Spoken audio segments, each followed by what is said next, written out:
Hello everyone, welcome back to our channel. हम लोग यहाँ पे सॉल्व पेपर सॉल्व कर रहे हैं क्लास 12th के इंग्लिश के। और यहाँ पे 2019 के सेट्स चल रहे हैं ये, जिसमें कि सेट 5 तक हम लोग कंप्लीट कर चुके हैं और ये सेट नंबर 6 है जिसको हम लोग देखेंगे आज। काफ़ी इजी से सेट्स हैं ना। आप अगर लगातार इनकी प्रैक्टिस करते रहेंगे तो आप बहुत अच्छा स्कोर कर सकते हैं। 90, 95, 96, 98 तक आप जा सकते हैं अच्छे से पढ़ के। चलो पहला क्वेश्चन देखते हैं। पहला क्वेश्चन लिखा है, Mohan said to me comma inverted comma good evening, I am pleased to see you.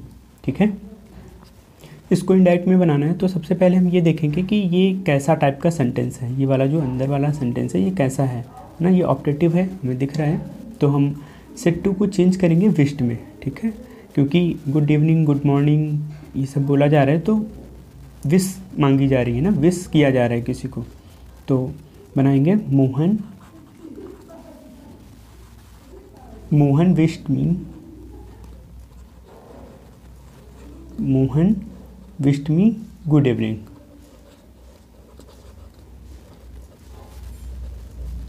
Mohan wished me good evening. अब देखो आगे भी कुछ लिखा हुआ है। अगर केवल इतना होता Mohan said to me good evening तो हम केवल इतना बना लेते Mohan wished me good evening. ठीक है, इसके बाद आगे जो लिखा है हमें इसको भी करना पड़ेगा। तो हम बनाएंगे and said that, and said that,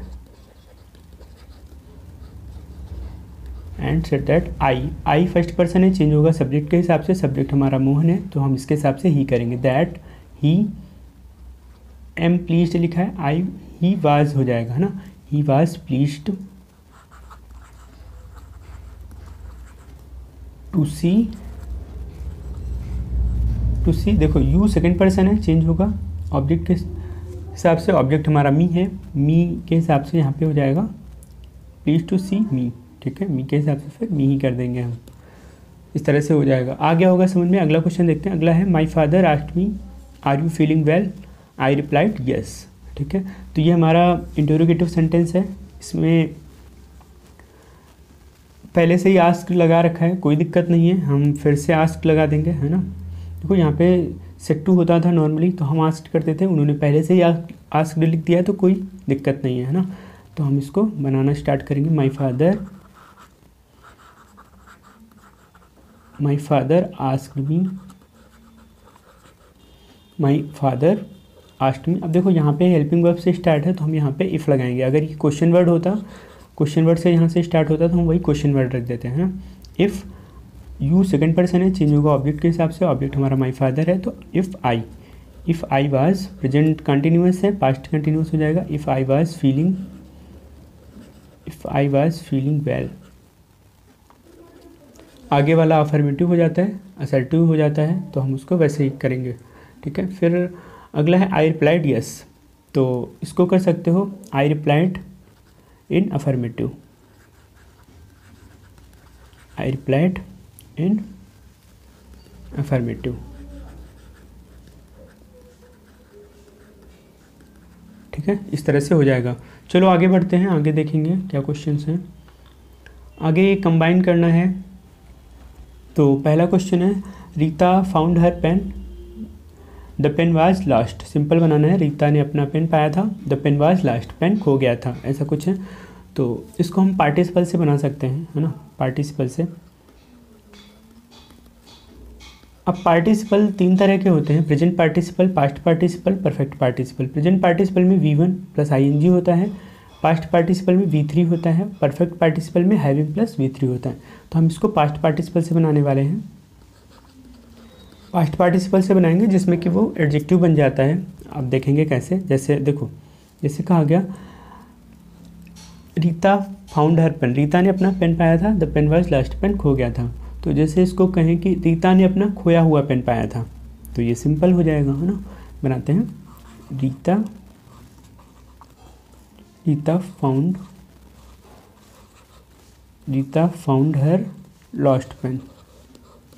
ठीक, रीता ने अपना खोया हुआ पेन पाया था। तो अब जो लास्ट पेन है, यही ये जो लॉस्ट पेन है यही क्या है हमारा, यही एडजेक्टिव बन गया है ना। चलो आ गया होगा समझ में। अगला क्वेश्चन देखते हैं। अगला है, Ramu went to Kanpur, he meet his old friend there. Ramu Kanpur गया था, he met his old friend there, वह वहाँ पे अपने दोस्त से मिला था, ऐसा कुछ कहना है और कंपाउंड बनाना है।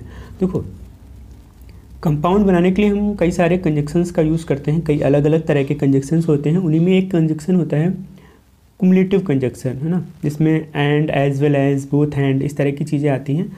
हम उससे जोड़ के इसको हम कंपाउंड बनाएंगे। कैसे बनाएंगे देखिए, जिससे कहा गया Ramu went to Kanpur, Ramu went to Kanpur, Ramu Kanpur गया था एंड रामू कानपुर गया था और अपने दोस्त से मिला था एंड मेट हिज फ्रेंड, है ना। फिर हमें देयर लिखने की ज़रूरत नहीं है वहाँ पे, ठीक। इस तरह से हो जाएगा, रामू कानपुर गया था और अपने दोस्त से मिला था। ये हमारा हो गया कंपाउंड सेंटेंस। चलो आगे देखते हैं। आगे ट्रांसफॉर्म करना है। पहला है डू इट एट वंस, है ना, एक बार में इसे करो, पैसिव वॉइस बनाना है। देखो अगर केवल इतना होता डू इट होता और कहा जाता कि इसका पैसिव वॉइस बनाओ, तो हम क्या बनाते हैं, लेट इट बी डन, इसे किया जाना चाहिए, है ना, ऐसा कुछ, इसे करो, इस तरह से। तो डू इट एट वंस लग गया तो हमें परेशान नहीं होना है, वो हम वैसे ही कर देंगे, है ना। तो इसको लेट से बना लेंगे, इम्परेटिव सेंटेंस है, तो हो जाएगा let it be done, let it be done. At once है वो वैसे ही लिखा रहेगा पीछे, है ना, और बाई लगा के हमें कुछ लिखने की ज़रूरत नहीं है, क्योंकि यहाँ पे जब सब्जेक्ट पहले से अंडरस्टूड था तो अभी भी अंडरस्टूड ही रहेगा, है ना। चलो अगला क्वेश्चन देखते हैं। अगला है no other girl in the class is so beautiful as Renu, class में कोई दूसरी लड़की इतनी खूबसूरत नहीं है जितनी कि रेनू, ठीक है। इसका मतलब क्या है कि रेनू क्लास में सबसे खूबसूरत लड़की है, तो इसको सुपरलेटिव में बनाना है, तो हम बनाएंगे Renu is the most beautiful. देखो द लगाना पड़ेगा, ये छोटी छोटी बातें हैं, आपको याद रखनी है, नहीं तो नंबर कम हो जाते हैं। Renu is the most beautiful girl, Renu is the most beautiful girl in the class, ठीक। ये हो गया हमारा सुपरलेटिव में, ठीक है। ये हमारा पहले से पॉजिटिव में था, सुपरलेटिव चेंज हो गया। अभी एक और बन सकता है, ये अभी कंपैरेटिव भी बन सकता है, तो एक बार वो भी देख लो। अगर यही सेम सेंटेंस है और कंपैरेटिव पूछा जाए तो किस तरह से बनेगा, हम वो भी देखेंगे। जैसे कहा गया Renu is more beautiful, comparative है तो मोर करना पड़ेगा, more beautiful, Renu is more beautiful than, more है दैन करना पड़ेगा, Renu is more beautiful than any other girl in the class, Renu class में किसी भी दूसरी लड़की से ज़्यादा सुंदर है। इसका मतलब यही है कि वो क्लास में सबसे ज़्यादा सुंदर है ना, ऐसा। चलो आगे देखते हैं। आगे करेक्ट करना है ना। तो पहला सेंटेंस है सी हैव संग अ सॉन्ग। देखो बड़ा इजी सा सेंटेंस है, अगर आप थोड़ा सा भी ध्यान देंगे तो पता चल जाएगा। देखो प्रेजेंट परफेक्ट में टेंस लिखा है ना, प्रेजेंट परफेक्ट में सेंटेंस लिखा है। अब आपको पता है कि सिंगुलर जितने भी हमारे सब्जेक्ट्स होते हैं सिंगुलर, उनके साथ हम हैज़ लगाते हैं, और जो प्लूरल होते हैं उनके साथ हम हैव लगाते हैं, ठीक। सिंगुलर में जैसे कोई नाम आ गया, ही सी आ गया, है ना, इट आ गया। प्लूरल में ज़्यादा लोग आ गए, आई आ गया, यू आ गया, वी आ गया, दे आ गया, है ना। तो यहाँ पे ये सिंगुलर है सी, तो इसके हिसाब से हम हैज़ लगाएंगे तो सही होगा। सी हैज़ संग अ सॉन्ग, उसने एक गाना गाया है, ऐसा कुछ हो जाएगा। अगला है गॉड सेव्स मी, ठीक है। गॉड मुझे बचाता है, ऐसा कुछ इसका मतलब आ रहा है अगर इस तरह से देखेंगे, है ना। तो देखो इसमें थोड़ा सा समझो, शायद पहले इस चीज़ को ना सोचा हो कि ये भी होता है, मतलब यूज़ सब लोग करते आओ लेकिन हो सकता है ध्यान ना दिया हो। देखो कैसे, जैसे जब सेंटेंस सुनते होगे गॉड ब्लेस यू, है ना, पक्का सुना होगा, 100% सुना होगा, गॉड ब्लेस यू, है ना, ठीक है। या फिर कोई दूसरा सेंटेंस जैसे आप कहो ही सेव मी या फिर कुछ ऐसा, देखो वहाँ पे अगर इस तरह से देखोगे तो ये प्रेजेंट इंडेफिनिट में है ना, और सिंगुलर है, गॉड सिंगुलर है, उसके हिसाब से सेव्स सिंगुलर सब्जेक्ट के साथ हम वर्ब में सेस लगाते हैं। तो अगर उस तरह से देखोगे तो सही लग रहा है ना ऐसा। लेकिन देखो यहाँ पे भी जैसे गॉड ब्लेस यू होता है, अलग से हम यस नहीं लगाते हैं इसमें कि गॉड ब्लेसेस यू या फिर कुछ ऐसा, है ना। God help you, may God help you जैसे कहते हो, तो वहाँ पे हेल्प्स नहीं करते हैं। उसी तरह पे यहाँ पे भी हम सेव्स नहीं करेंगे, समझो इसको क्यों।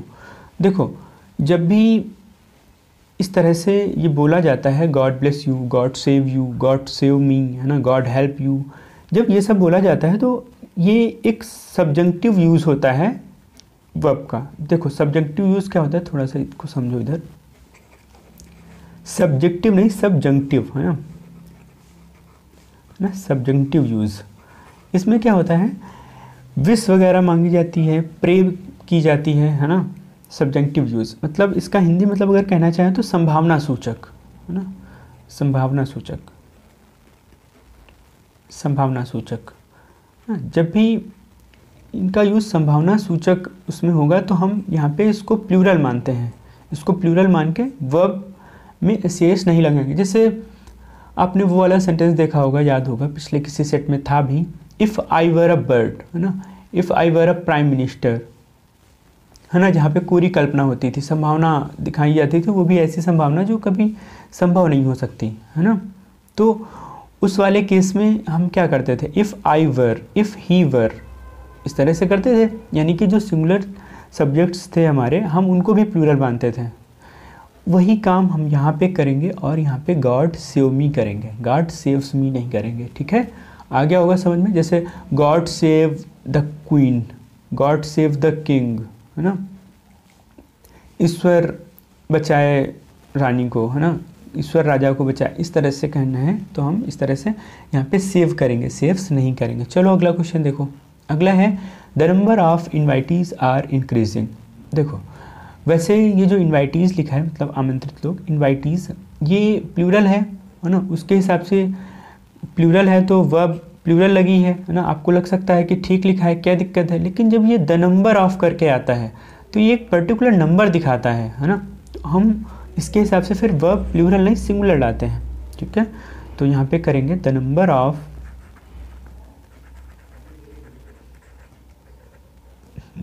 ऑफ इन्वाइटीज़, मतलब जो आमंत्रित लोग हैं उनके नंबर जो है वो बढ़ रहे हैं, ऐसा कुछ दिखाना है। The number of इन्वाइटीज़ is increasing,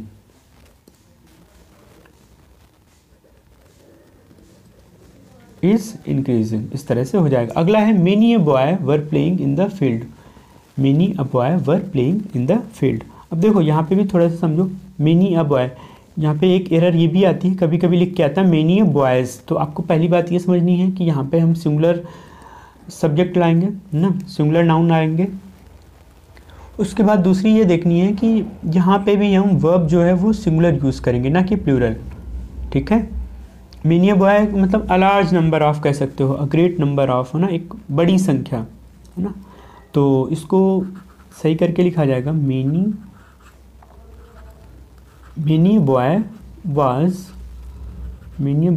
playing, मतलब बहुत सारे लड़के फील्ड में खेल रहे थे। Many boy was playing in the field,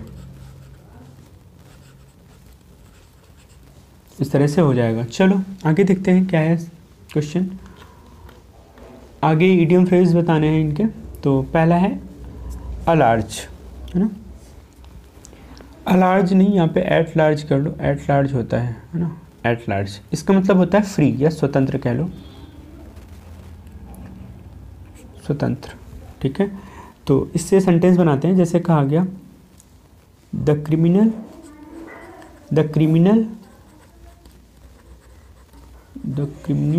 is still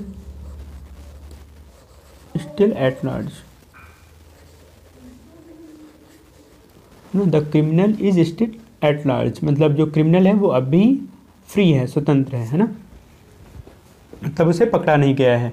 अगला है अ बेड ऑफ रोजेस, इसका मतलब फूलों की सेज कह लो, ये बहुत आसान काम है ना,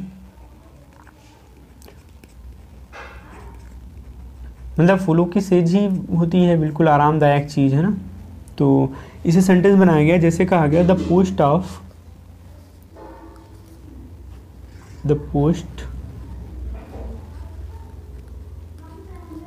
ऑफ एन IAS ऑफिसर, आप में से बहुत लोगों का सपना होगा है ना IAS ऑफिसर बनने का। The post of an IAS officer is not a bed of roses.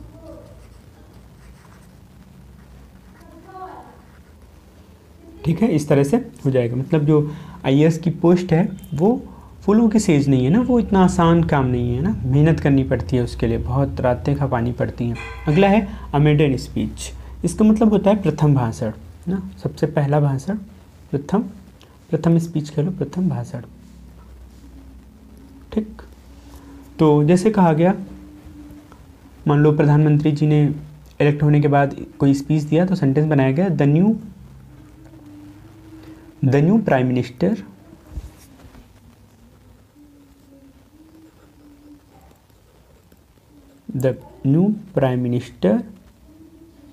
made his maiden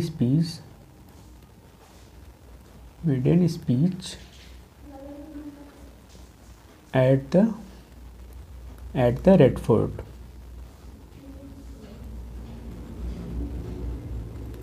ठीक है, इस तरह से बना लेंगे। अगला है एट डैगर्स ड्रॉन, है ना, ये हो चुका है पिछले किसी सेट में। एट डैगर्स ड्रॉन, इसका मतलब होता है घोर शत्रुता, घोर शत्रुता, इनिमिटी जिसको कहते हो, है ना।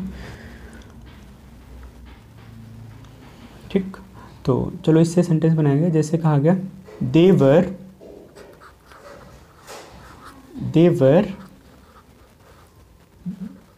वर एट डैगर्स ड्रॉन, यानी कि उन दोनों के बीच में बहुत घोर शत्रुता है। देवर एट, शत्रुता थी है ना, they were at daggers drawn with each other.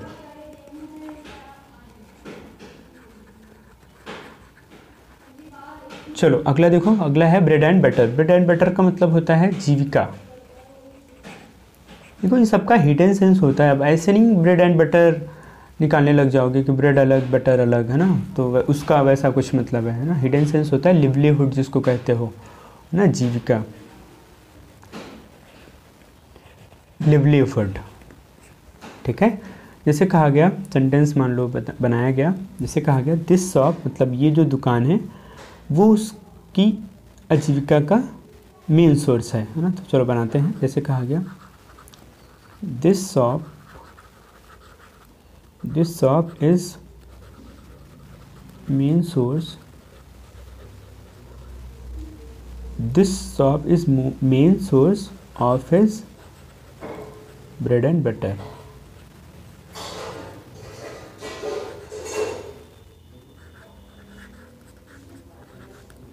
ठीक है, इस तरह से हो जाएगा, मतलब ये जो शॉप है वो उसकी जीविका का मेन स्रोत है, ऐसा कुछ दिखाना है। चलो आगे बढ़ते हैं, आगे क्या क्वेश्चंस हैं। इनके एंटोनिम सिनोनिम लिखने हैं। तो पहला है डू मतलब होता है करना, कह सकते हो, है ना। तो इसका एंटोनिम जैसे कहा गया कि अनडू, है ना, इस चीज़ को उल्टा करना, रिवर्स करना, जो किया गया है उसको मिटाना, इस तरह से कह सकते हो। तो एक तो हो जाएगा अनडू, है ना, एंटोनिम सबसे इजी सा। या फिर अनमेक भी कह सकते हो, जैसे मेक का बनाना, तो अनमेक, है ना, अनमेक कहा जा सकता है। ठीक है, अगला है डेलिकेट आपको पता होगा, डेलिकेट का मतलब क्या होता है, कह सकते हो सॉफ्ट जिसको कहते हो, है ना, कोमल, है ना, सॉफ्ट कोमल। चलो इसके एंटोनिम देखते हैं, जैसे कहा गया रफ कहा जा सकता है, हार्ड कहा जा सकता है, या फिर रग्ड, रग्ड एक वर्ड होता है सख्त, है ना, हार्ड कह सकते हो, ठीक। अगला है कंसाइटेड, है ना, तो इसका मतलब होता है अभिमानी या अहंकारी कह लो, अहंकारी, ठीक। अब इसके लिए एंटोनिम मतलब जो अहंकारी ना हो, है ना, मॉडेस्ट कह सकते हो, नरम, है ना, मॉडेस्ट, मॉडेस्ट कह सकते हो। या फिर एक और वर्ड होता है अनएज्यूमिंग, जो बहुत सीधा साधा हो, सरल, वो भी अहंकारी नहीं होगा, इसलिए ऐसा हो रहा है ना। चलो आगे देखते हैं। अगला है वर्दी। वर्दी, वर्दी मतलब होता है योग्य कह सकते हो, है ना, योग्य या कीमती जिसको बोलते हो, जैसे होता है ब्रेव वर्दी सोल्जर्स, है ना, बहादुर योग्य सैनिक, इस तरह से, ठीक। तो वर्दी योग हो जाएगा तो डिज़र्विंग, डिज़र्विंग बोला जा सकता है ना, डिज़र्विंग भी वही है, जैसे बोला जाता है ना deserving candidate, he is deserving candidate, वो योग्य कैंडिडेट है, वो डिज़र्व करता है इस चीज़ को, है ना। या सुटेबल बोला जा सकता है। अगला है अपोलॉजी, है ना, या अपॉलजी जिसको कहते हो, अपॉलजी, है ना, क्षमा। देखो ये आपका नाउन है और वर्ब भी है, क्षमा भी होता है, क्षमा मांगना भी होता है ना। तो अपॉलजी, इसके लिए एक्सक्यूज़ होता है, एक्सक्यूज़ कह सकते हो सिनोनिम में, है ना, एक्सक्यूज़। या एक वर्ड होता है अपॉलजिया, है ना, अपॉलोजिया, इसका मतलब भी वही होता है, तो ये भी ठीक हो जाएगा। अगला है ड्यूरेबल। ड्यूरेबल मतलब कह सकते हो टिकाऊ, है ना, लंबे समय तक, टिकाऊ, जो लंबे समय तक चले, टिकाऊ, है ना। तो इसके लिए वर्ड हो सकता है जैसे लास्टिंग, है ना, लास्टिंग, जल्दी ना जाने वाला, लॉन्ग लास्टिंग जिसको बोलते हैं, बहुत ज़्यादा टिकने वाला, है ना। तो लास्टिंग हो सकता है, परमानेंट कह सकते हो, परमानेंट, ये भी हो जाएगा ना। सिनोनिम मतलब थोड़ा थोड़ा सिमिलर वर्ड, है ना, बिल्कुल एक जैसा तो कभी नहीं हो सकता ना, अगर एक जैसा है तो फिर वर्ड्स क्यों हैं एक्स्ट्रा, है ना, ऐसा तो सिमिलर लगने चाहिए, बस इतना होता है, सिमिलर होने चाहिए, है ना। अगला है सुटेबल, वन वर्ड लिखना है। तो पहला है the science of flying aeroplanes, aeroplanes को उड़ाने वाली साइंस, उसको क्या कहते हैं, तो उसके लिए एक वर्ड होता है एरोनॉटिक्स, है ना, जैसे सुना होगा एरोनॉटिक्स स्पेस एजेंसी, है ना, या फिर जो भी है aeronautics.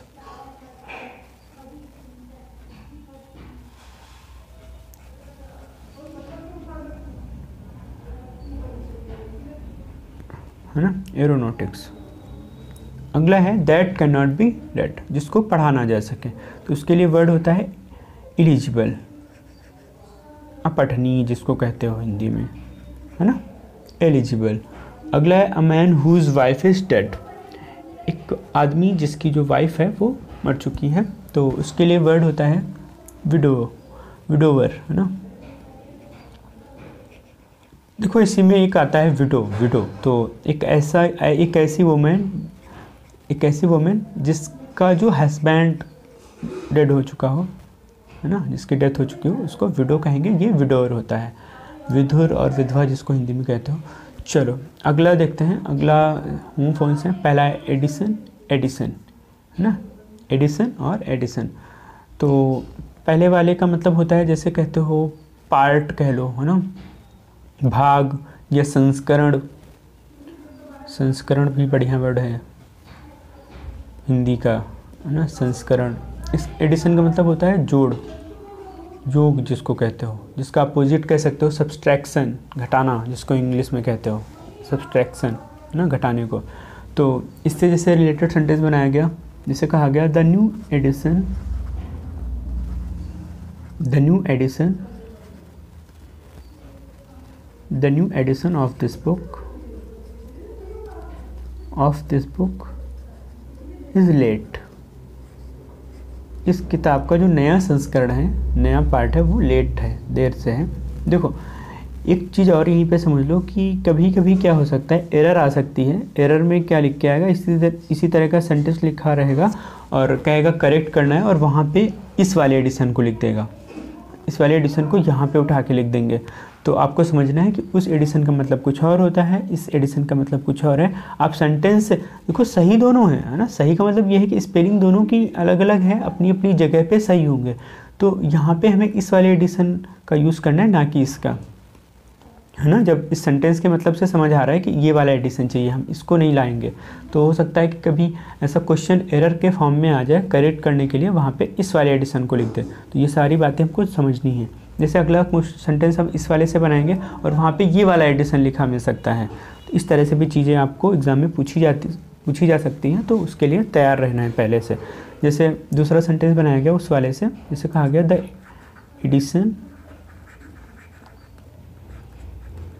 Addition of this question,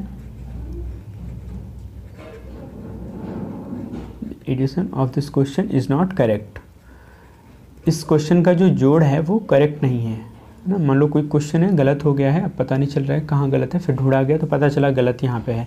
तो कहा गया कि इस क्वेश्चन का एडिशन जो है वो करेक्ट नहीं है, गलत है। इस तरह से हम समझ सकते हैं। तो होपफुली चीज़ें आपको सारी समझ आ रही होंगी, है ना। अगर आपको कुछ ऐसा लग रहा है कि कुछ समझ कम आ रहा है या फिर उसको और अच्छे से समझाया जाए या फिर कुछ करना है, तो आप कमेंट में हमें बता सकते हैं, उस पर काम किया जाएगा। चलो फिर इस वीडियो के लिए यहीं पे रखते हैं, आगे की चीज़ें हम आगे कंटिन्यू करेंगे। अगर आपको वीडियो सही लगे तो लाइक कर सकते हैं। चलो, थैंक यू।